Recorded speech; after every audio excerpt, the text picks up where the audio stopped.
police प्रशासन आणि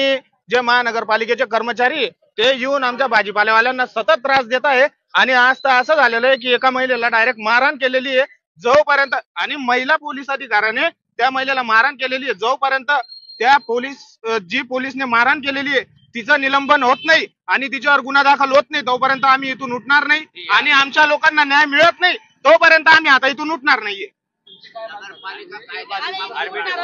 आणि नाही आम्हाला ज्या ठिकाणी त्यांनी जागा उपलब्ध करून दिली होती तर पावसाळ्यामुळे आम्हाला तिथं एवढा त्रास होतोय आणि तिथं भाजी घ्यायला कोणीच येत नाहीये त्याच्यामुळे आम्हाला इथंच बसावं लागणार आहे तर याच्यामध्ये आता पोलीस प्रशासनाने आणि महानगरपालिकेने मध्यस्थी करून आम्हाला व्यवस्थित इथल्या इथेच आम्हाला जागा करून द्याने त्यांच्या हिशोबाने ते भाजीपालेवाल्यांना सांगताय की तुम्ही माझ्यासारखा आणि मुरुम टाकून घ्या आता भाजीपालेवाल्याला पोटावर कमवणारे ते लोक कसं काय करतील तुम्ही जर आमच्याकडनं सर्व घेताय तर तुम्ही तुमच्या पद्धतीने आम्हाला सर्व करून द्या इथं आणि आम्हाला इथं बसायला जागा व्यवस्थित करून द्या आम्ही पुढे कोणीही सरकणार नाही आणि जनतेला त्रास होईल असं कोणीही वागणार नाही